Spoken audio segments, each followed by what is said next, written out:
It's Mental Health Matters Thursday. Johanse Iodike joins me, behavioral change specialist. Great to see you, Johanse. Good morning. As always, welcome. Morning, Jason. Morning to the viewers. Indeed. Now, today's topic, it's a very interesting one, and the question is asked, what do men fear?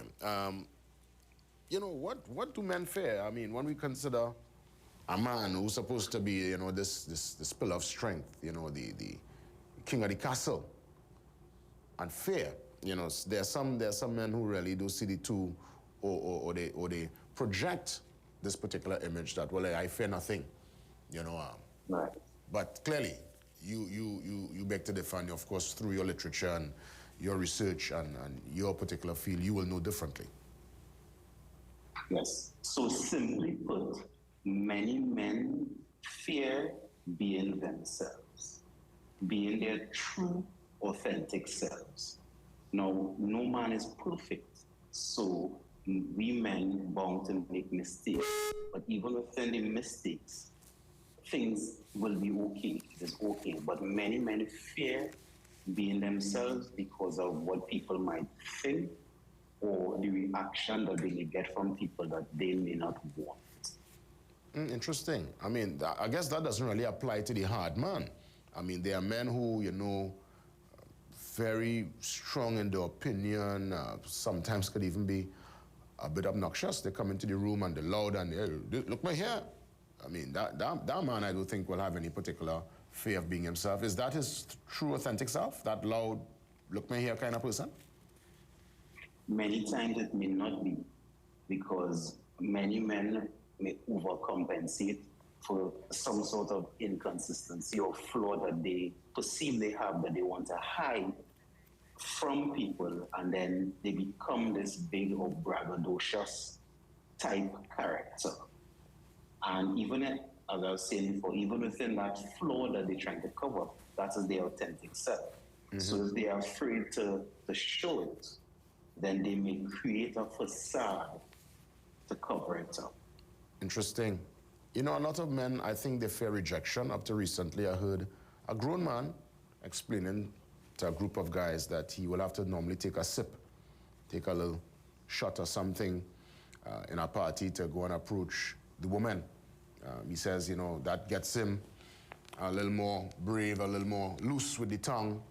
Not that he's going to go to a loose argument, but he cannot step on a normal head because of the fear of rejection. Well, the fear of rejection, again, what exactly is the person rejecting? The person may be rejecting exactly who you are. So if you are a quiet person, let me even define it. If you are whoever you are, if you think you need something extra like a drink, then again, you're free to express the full capacity of yourself. So I'm saying to the men that are watching, and even those who have men in their lives, to encourage them, to even give them the space to just be. And even within their inconsistencies or flaws, that is where you will learn, because no man came out of his mother perfect. And even to this day, I don't think I know any perfect man. We all make mistakes, and making mistakes is part of that honing, that sharpening of the iron, that molding a man into who he can be and attaining his full potential. Johanse, it's so interesting because, again, you would have mentioned that there are men who are fearful of being their authentic self. But there are some men who do not even know or understand what the authentic self is. I mean, how do we even understand? Or at least let's have that conversation in terms of coming to terms with your authentic self. And then, I guess, being able to now express it and expand and explore that authentic self within the workspace or relationship space or within the community. Okay. You're correct, Jason. And I believe there's two simple steps to finding your authentic self. Only do things that make you happy, or at least sit and analyze exactly what makes you happy and pursue it. Then stop lying. And if you embark on these two things, you will find exactly who you are. And many men, and I say many of us men, at times we hold back ourselves. We edit what we say and what we do because we are trying to please others or trying to get their approval. But in seeking what makes you happy, or at least identifying it first and then seeking it and then not lying, eventually you'll discover exactly who you are.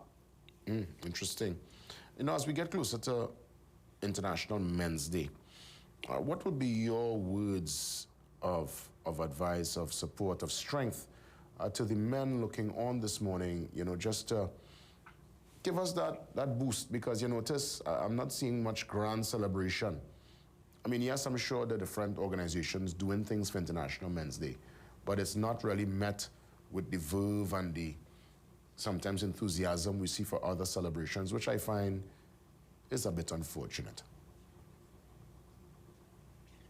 Well, I'll give you a quick example. I was speaking to someone who works for the Electricity Commission in Trinidad and Tobago, and he was saying that he works shift, and his job is to ensure that the lights are on, that things are working. And he said sometimes he alone is a person in the shift, and he has to look over the electricity runnings of an entire district. And nobody knows that he's there. Nobody sometimes says thanks to him.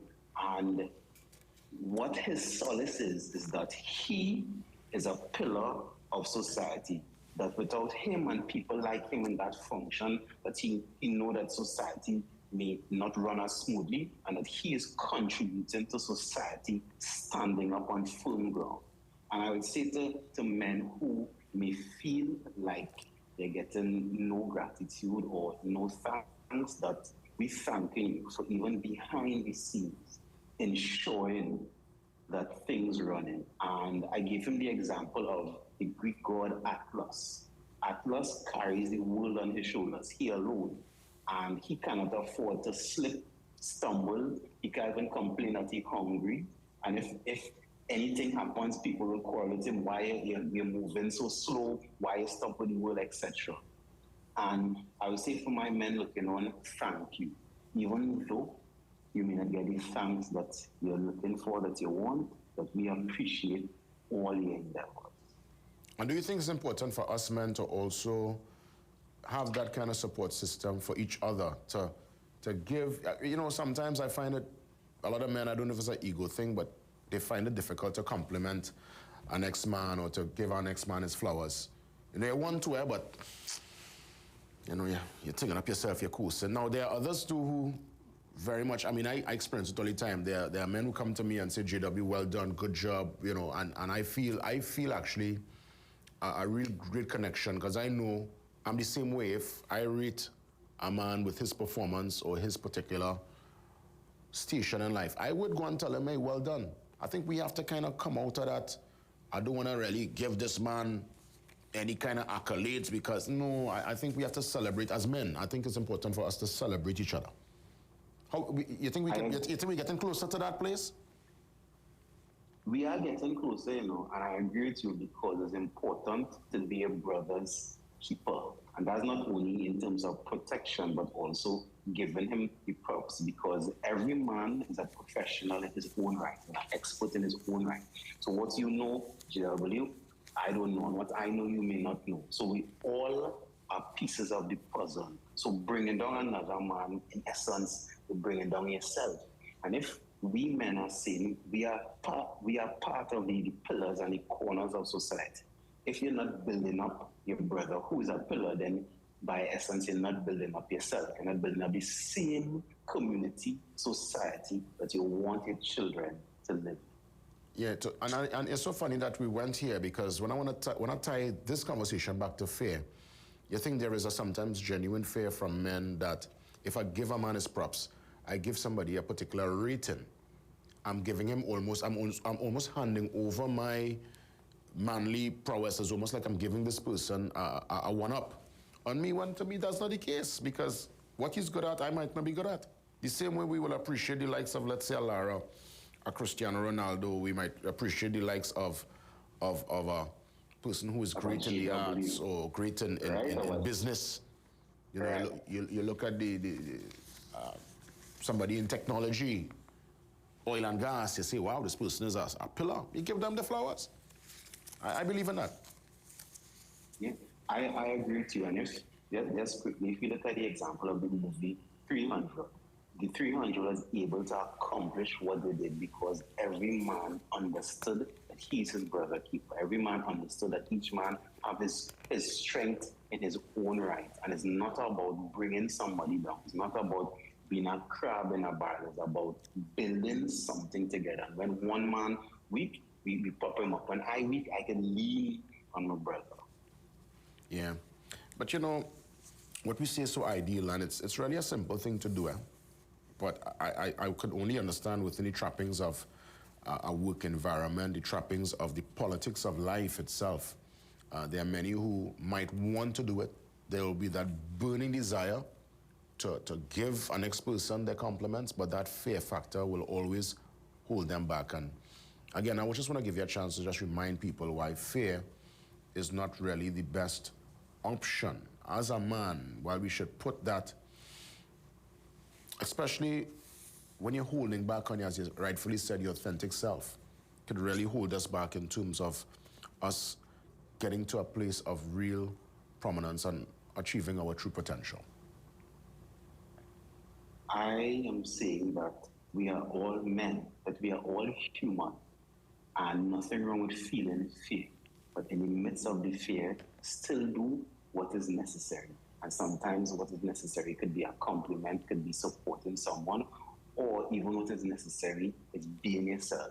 Because if you're not being yourself, you're lying. If you're not being yourself, you're being something that you was not created to be. So even in the midst of the busy life, the family, trying to please people, trying to do your duty, ensure and be yourself and do what is necessary to be the best man that you can be, and make life simple, because even though it's not easy, it's not that hard. Hey, Yohanse, I want to thank you as always. You know, always great conversation. Obviously, mental health matters, very important conversation every single Thursday. Really quick before we take the break, if being your authentic self involves having a total arm's length from confrontation, not wanting to really ruffle any feathers at all, just staying in your lane and being peaceful, I mean, that's not a bad thing, right? Well, it may not be a bad thing, but sometimes being yourself will ruffle feathers. You cannot control whether feathers are ruffled or not. People have the feathers, it's their choice whether they want to ruffle it. So you just be yourself, and people will decide however they want to react to it. Excellent. And as you rightfully said earlier, for International Men's Day, to all the men looking on, the men across Trinidad and Tobago and the wider world, a simple thank you. A simple thank you. All right? Correct. All the best.